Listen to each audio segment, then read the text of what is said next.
મારી બહેન જબરદસ્તી મને પોતાના પતિ સાથે સુવાડીને પોતે આખી રાત બહાર રહેતી હતી. એક રાતે મારા જીજુને ખબર પડી ગઈ કે હું તેમની પત્ની નથી પણ સાડી છું. પછી મારા જીજુએ મારી સાથે એવું કામ કર્યું જે સાંભળીને તમારા હોશ ઉડી જશે. ત્યારે મને લાગ્યું કે કોઈ મને જગાડવાનો પ્રયાસ કરી રહ્યું છે. મેં ધીમે ધીમે આંખો ખોલીને જોયું તો મારા પલંગ પાસે મારી બહેન ઊભી હતી. હું તરત જ ઉઠીને બેસી ગઈ. પહેલાં મારા મનમાં વિચાર આવ્યો કે ક્યાંક જીજુને કંઈ થયું તો નથી ને, જેના કારણે તે આટલી રાતે મને જગાડવા આવી છે. પણ જેમ જેમ મેં તેને પૂછ્યું કે શું થયું, અને કહ્યું ચૂપ રહે અને જલ્દી અહીંથી ઉઠ, મને આશ્ચર્ય થયું કે તે આટલી રાતે મને જગાડવા શા માટે આવી છે અને મને ચૂપ રહેવા કેમ કહી રહી છે. મેં ઈશારાથી પૂછ્યું કે શું વાત છે દીદી. તેમણે જે વાત મને કહી તે મને પરેશાન કરવા માટે પૂરતી હતી. મારી બહેન ઈચ્છતી હતી કે હું તેમના રૂમમાં જઈને તેમના પતિ સાથે પલંગ પર તેમની જગ્યાએ સૂઈ જાઉં. મેં તેમને પૂછ્યું, તમે આવું શા માટે ઈચ્છો છો અને હું તમારા પતિ સાથે કેવી રીતે સૂઈ શકું? પણ તેમણે જીદ કરી રહ્યા હતા કે હું 1 કલાક માટે ત્યાં રહું. જ્યારે તેઓ પાછા આવશે ત્યારે હું ત્યાંથી અને કોઈને ખબર નહીં પડે. જ્યારે મને ડર લાગતો હતો કે જો જીજુને ખબર પડી જશે તો તેઓ અમને ડર લાગતો હતો કે જો જીજુને ખબર પડી નાખશે. મને જીજુ સાથે સૂવામાં ઘણું અજીબું લાગતું હતું, પણ મારી બહેન મિન્નત કરતી હતી. તેમના મોં પર ઘણા એહસાન હતા, તેથી હું તેમના રૂમમાં જઈને પલંગના ખૂણે સૂઈ ગઈ. સવાર થતાં પહેલાં જ મારી બહેન પાછા આવ્યા. તેમણે મને જગાડ્યો અને પોતાના રૂમમાં જવા કહ્યું. હું મારા આ રૂમમાં આવી ગઈ, પણ મારું મન પોતાની બહેનની આ હરકત પર હતું કે રાતે તેમણે મને જીજુ પાસે શા માટે મોકલ્યું અને તેઓ પોતે શા માટે મોકલી. સવારે નાસ્તા માટે ઉઠી ત્યારે જીજુ ઘરે જ હતા અને તેમના હાવભાવથી લાગતું હતું કે તેમને કંઈ ખબર નથી. હું રાહ જોતી હતી કે ક્યારે જીજુ ઘરથી જાય, કે તેમણે રાતે મને જીજુના રૂમમાં શા માટે મોકલ્યું હતું. જીજુ જતાં જ્યારે મેં જીજુના રૂમમાં શા માટે મોકલ્યું હતું. જીજુ જતાં જ્યારે મેં દીદીને સવાલ કર્યો કે તમે રાતે ક્યાં ગયા હતા અને આ બધું ક્યારથી ચાલી રહ્યું વિચાર્યું.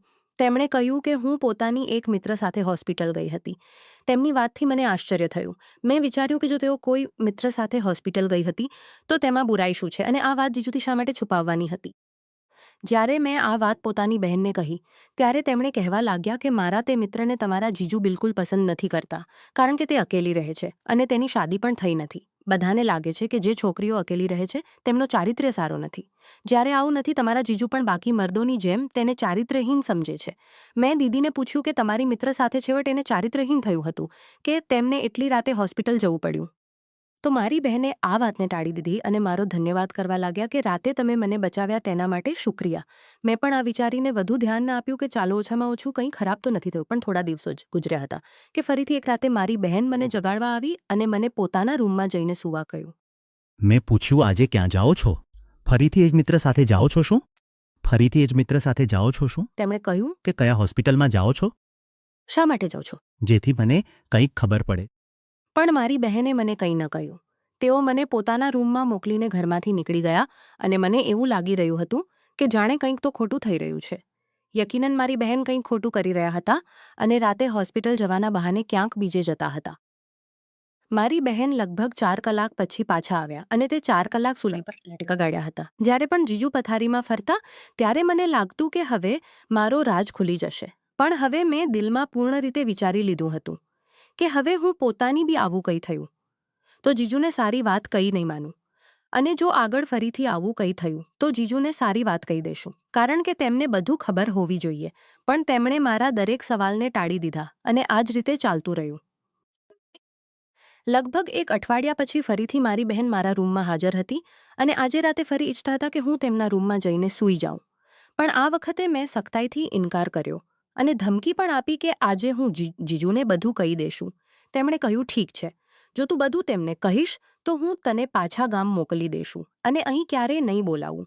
હવે આ ભવિષ્યનો સવાલ હતો, તેથી હું ના ચાહતા છતાં જઈને તેમના રૂમમાં સૂઈ ગઈ. હું વિચારી રહી હતી કે જો આ વાત ખુલી તો વાત મારા પર પણ આવશે. હવે મારે શું કરવું જોઈએ? શું પોતાના જીજુને કહી દેવું કે ફરી દીદીની વાત માનીને ખામોશ રહેવું? હું ચૂપચાપ લેટીને છત તરફ જોતી હતી ત્યારે મને લાગે મારા જીજુએ મારી તરફ પથારીમાં ફર્યા. મેં ઝટથી આંખો બંધ કરી લીધી જેથી તેમને લાગે કે હું સૂઈ છું, અને તેમને કદાચ અંદાજો આવી ગયો હતો કે હું તેમની પત્ની નથી પણ સાડી છું. તેથી તેમણે પોતાની પત્ની અને મારી સાથે પોતાની રીતે બદલો લીધો. મારું નામ મુસ્કાન છે, અમે 2 જ બહેનો છીએ અને અમારું ઘર એક નાના ગામમાં છે. મારી મોટી બહેન સુનૈનાની શાદી એક શહેરમાં થઈ હતી અને તેઓ પોતાના પતિ સાથે શહેરમાં રહેતા હતા. જ્યારે મેં મેટ્રિક પાસ કર્યું ત્યારે પાસના જ કોલેજમાં એડમિશન માટે ફોર્મ જમા કરાવી દીધા હતા, કારણ કે અમારા ગામનેથી ગયું, મારું ગામની છોકરીઓ ત્યાં જ પડવા જતી હતી. પણ મારી બહેનને જીદ હતી કે તેઓ મારું એડમિશન મોટા શહેરમાં કરાવશે અને પોતે જ મારા બધા દસ્તાવેજ લઈ ગયા અને પોતાના શહેરના કોલેજમાં જમા કરાવી દીધા. જ્યારે તેમણે પોતે જ ઓફર કર્યું કે હું તેમના ઘરમાં તેમની પાસે રહીશ. મારી બહેને પોતાના પતિ અને મમ્મી પપ્પાને કેવી રીતે રાજી કર્યા તે મને ખબર નથી, પણ હું ખુશ હતી કે મને એક શહેરના કોલેજમાં પડવાનો મોકો મળી રહ્યો છે અને હું ગામ છોડીને શહેરમાં આવી ગઈ. મને અહીં આવે ઘણા દિવસ થયા ન હતા, પણ દરેક કામમાં મારી બહેન મારી સાથે રહેતી હતી. જે પ્રકારનો ફેશન ચાલતો હતો તે પ્રકારના કપડાં લાવીને આપતી હતી, મને સારું ખાવાનું ખવડાવતી હતી અને મારી સારી ફરમાઈશો પૂરી કરતી હતી, અને આ જ પ્રકારના ઘણા અહેસાન દીદીના મોં પર બની ગયા હતા. વાસ્તવમાં તેઓ મારી મોટી બહેન હતા, તેથી હું તેમની દરેક વાત માનતી હતી. સબ કંઈક બિલકુલ ઠીક ચાલી રહ્યું હતું. જ્યારે પહેલી વખત કોલેજમાં રજા થઈ ત્યારે હું ખુશ હતી કે હવે હું પાછા પોતાના ગામ જઈશ અને પોતાના મિત્રોને મળીશ. પણ મારી બહેને મને ઘણા દિવસ અને પોતાની પઢાઈ ગામમાં રહેવા ન દીધા. તેમણે કહ્યું તું શહેરમાં જ રહે અને પોતાની પઢાઈ પર ધ્યાન આપ. મને લાગતું હતું કે તેઓ મારી ખૂબ કાળજી રાખે છે. તેઓ મને કદાચ તેથી એટલું મોટિવેટ કરે છે અને કદાચ તેઓ આ ઈચ્છતા હતા કે તેમની બહેન સારી રીતે પડે અને ગામમાં સૌથી આગળ રહે. મારી મોટી બહેનના મનમાં શું ચાલી રહ્યું હતું તે તો મને ખબર ન હતી. મારી રજાઓ હજુ થોડી બાકી હતી, છતાં હું ગામથી પાછી આવી ગઈ. મારા જીજુ પણ મને ઘરનો ચડી ગયા હતા, તેથી તેમને પણ મારી આદત થઈ ગઈ હતી. તેઓ પણ મારા પાછા આવવાથી ખુશ હતા. જે દિવસે હું ગામથી પાછી આવી તે દિવસે થાકના કારણે હું વહેલી સૂઈ ગઈ. જ્યારે અડધી રાતે મારી બહેન મારા રૂમમાં આવી. તેમણે ચૂપકે મને પોતાના રૂમમાં જઈને સૂવા કહ્યું અને મારા સવાલ કરવા પર કહ્યું, મારી એક મિત્ર હોસ્પિટલમાં છે અને મને તેમની જરૂર છે. તમારા જીજુ તેમને પસંદ નથી કરતા. તું જઈને મારા રૂમમાં સૂઈ જા જેથી તેમને ખબર ન પડે કે હું રૂમમાં નથી. હું આ વાત પર ખામોશ થઈ ગઈ અને આ પર વધુ વિચાર્યું નહીં. પણ મને શું ખબર હતી કે એક વખત તેમની વાત માનીને મેં પોતાના માટે કેટલી મુશ્કેલી ઊભી કરી લીધી છે અને આ વસ્તુ મારા પર કેટલી મુસીબતો લાવશે, આ સત્ય મને ખબર ન હતી. આ વાતને એક અઠવાડિયું જ ગુજર્યું હતું કે બીજી વખત મારી બહેને મને તેમના રૂમમાં જઈને સૂવા કહ્યું. હું તો ઘણી બહેસ કરી ચૂકી હતી, પણ છેવટે મને તેમની વાત માનવી પડી. અને જ્યારે 2-3 વખત આ જ આદત રહી તો હું પણ હવે બહેસ કરવાનું છોડી ચૂકી હતી. જ્યારે પણ તેઓ મને જગાડતા ત્યારે ખામોશીથી હું તેમના રૂમમાં જઈને સૂઈ જતી. પણ એક દિવસ મને એવું લાગ્યું જાણે મારા જીજુ જાગી રહ્યા છે અને તેમને ખબર છે કે પલંગમાં તેમની સાથે તેમની પત્ની નથી પણ સાડી છે. મને ઘણો ડર લાગ્યો અને હું વિચારી રહી હતી કે જો તેમણે મારી સાથે સવાલ કર્યો કે તું મારી સાથે શા માટે લેટી છે તો પછી શું થશે.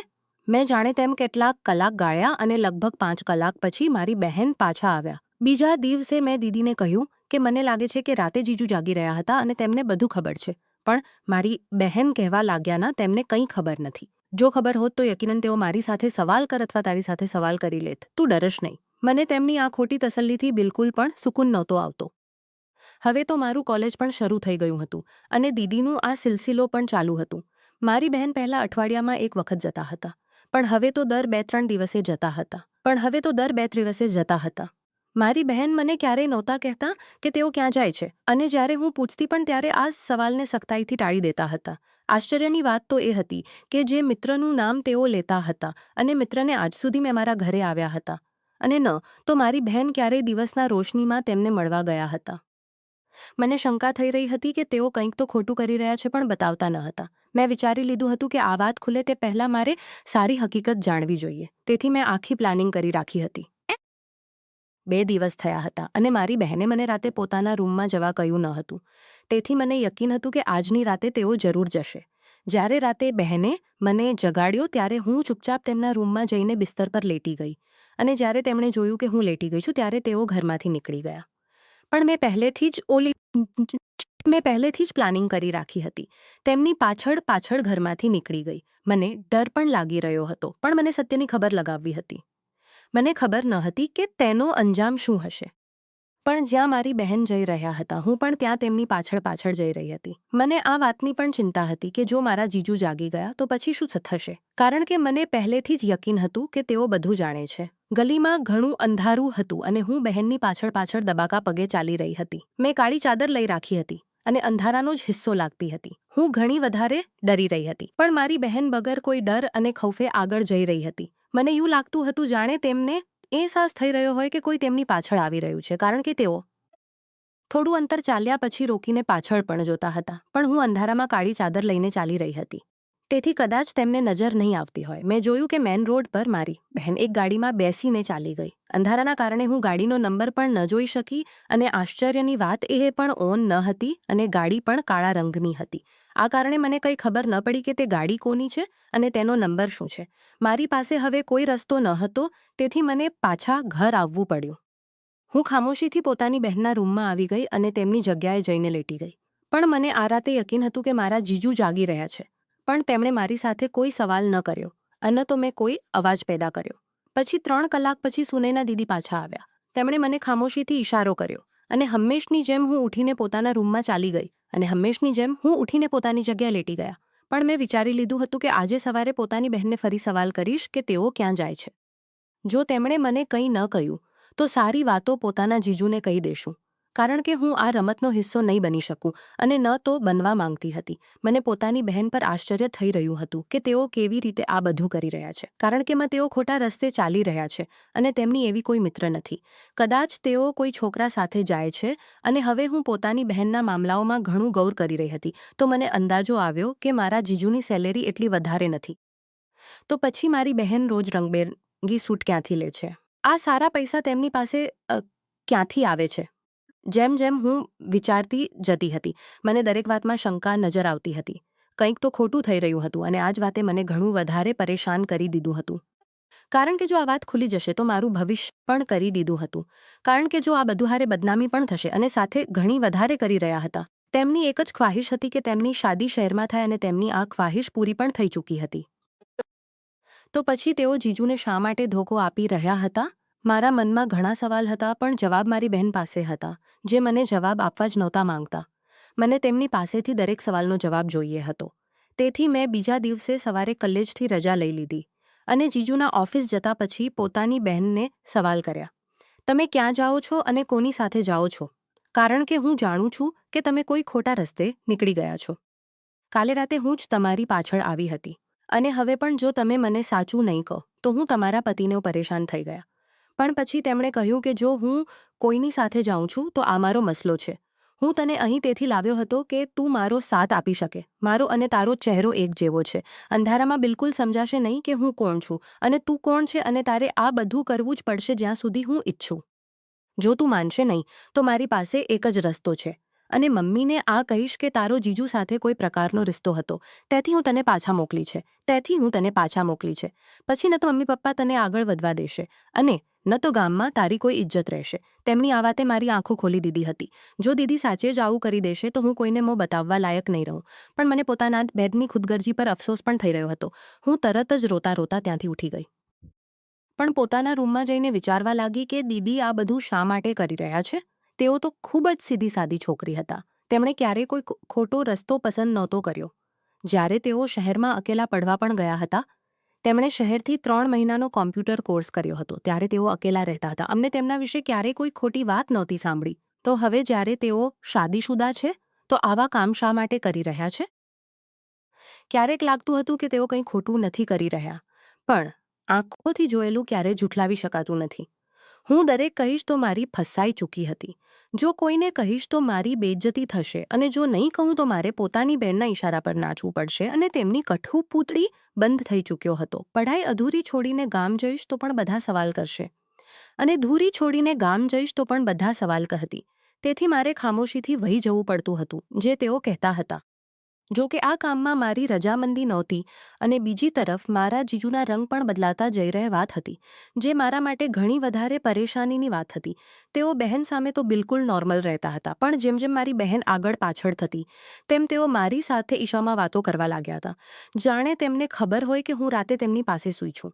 આ વાત મારા માટે વધુ મુશ્કેલી હતી. મેં વિચાર્યું હતું કે આ વિશે જીજુ સાથે વાત કરી લઈશ, પણ હવે તેમની કે આ વિશે જીજુ સાથે વાત કરી હતી. એક વખત હું બહેનની અલમારીમાંથી કોઈ વસ્તુ શોધતી હતી કે પાછળની સાઈડમાં કંઈક છુપાયેલું હતું, અને જ્યારે મેં તે ખોલીને જોયું તો હું આશ્ચર્યમાં રહી ગઈ. તેમજ મેં તે ખોલીને જોયું તો હું આશ્ચર્ય પડ્યા હતા. આવા કપડાં તો અમારા અહીં દૂર દૂર સુધી ક્યારેય કોઈએ પહેર્યા ન હતા. મેં પોતાની બહેનને પણ આ બધા પહેરેલા ક્યારેય નહોતા જોયા. તો તેનો અર્થ એ થયો કે મારી શંકા સાચી છે. મારી બહેન ખોટા રસ્તે ચાલી રહ્યા છે. તેઓ આવા કપડાં પહેરીને પોતાના કોઈ મિત્રને મળવા જાય છે.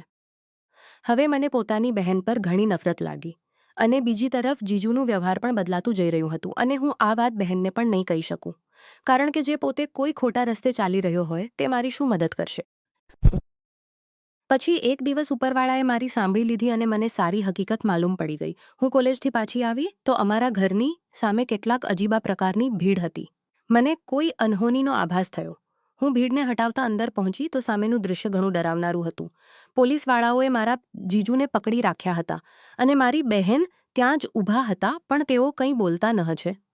તો મારી બહેને તરત મને પકડીને પોતાની પાછળ કરી લીધો અને કહ્યું, બિલકુલ ખામોશ રહે. મને લાગ્યું કે મારી બહેને પોતાના પતિને પકડાવી દીધા છે, જેથી તેઓ કોઈ બીજા સાથે રંગરલિયા મનાવી શકે. આ જ વાત મેં પોતાની બહેનને કહી તો તેમણે મને ખામોશ રહેવા કહ્યું. મારા જીજુ ચીસો પાડતા રહ્યા, પણ પોલીસ તેમને પકડીને લઈ ગઈ. ભીડ હટી ગયા પછી હું પોતાની બહેન પર ગુસ્સે થવા લાગી. મેં કહ્યું, તમારે પોતાના પતિને ગિરફ્તાર નહોતા કરાવવા જોઈતા.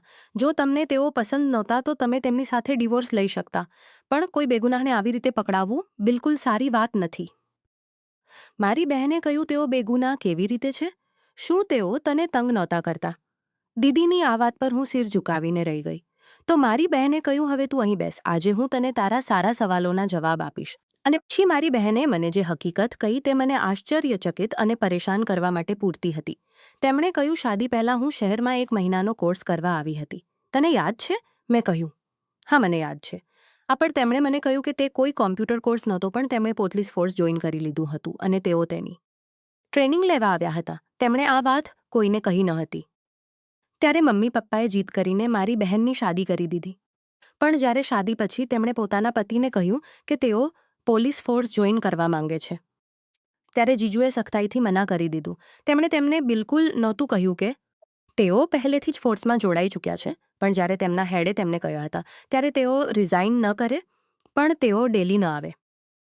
પણ પોલીસના જે છુપા મિશન છે તેમાં તેઓ મદદ કરી દે. આ પર તેમણે હા પાડી લીધી. શરૂઆતમાં તેમને એવું લાગતું હતું કે ઘરની કોઈ મજબૂરી કારણે તેમના પતિ મના કરી રહ્યા છે. એક વખત એક છુપી ગેંગની વિરુદ્ધ તેમને પુરાવા શોધવા હતા અને તેમણે પોતાના પતને બતાવ્યા વિના જ કામ શરૂ કરી દીધું. પણ જ્યારે ગેંગ વિશે માલુમ કર્યું ત્યારે ખબર પડી કે જીજુ પણ આ જ ગેંગના એક હિસ્સા છે અને તેથી જીજુ તેમને પોલીસ ફોર્સ જોઈન કરવા દેતા હતું કે જીજુ મારા પર પણ ખરાબ નજર રાખી રહ્યા છે. તેથી તેમણે પોતાના પ્લાનને જલ્દી પૂર્ણ કરવાનો નિર્ણય લીધો અને જલ્દીથી જીજુની વિરુદ્ધ પણ પુરાવા શોધી લીધા. દીદીએ કહ્યું, આજે મેં જાતે તેમની ગિરફ્તારી પણ કરી છે, કારણ કે હું પોતાના પતિને ગુમાવી શકું છું, પણ આ દેશ સાથે ક્યારેય ગદ્દારી નહીં કરું અને તું તો મારી નાની બહેન છે. હું અહીં તો ક્યારેય ગદ્દારી નહીં કરું. પણ મને ખબર ન હતી કે તને અહીં આવું માહોલ મળશે. હવે મને પોતાના વિચાર પર શર્મિંદગી થવા લાગી કે મેં પોતાની બહેન વિશે શું સમજી બેઠી હતી. મેં તરત જ દીદીને માફી માંગી. તેમણે ખુલ્લા દિલથી મને માફ કરી દીધી. મારી બહેને પોતાના પતિ સાથે ડિવોર્સ લઈ લીધું અને પોલીસ ફોર્સ જોઈન કરી લીધું. અમે હજુ પણ આ શહેરમાં રહીએ છીએ, પણ હવે મારા માથા પર કોઈ જીજુનો સાયો નથી કે મારી બહેન કોઈ ખોટા રસ્તે જશે અને મારો ઉપયોગ કરશે, કારણ કે આંખોનું જોયેલું હંમેશા સાચું નથી હોતું.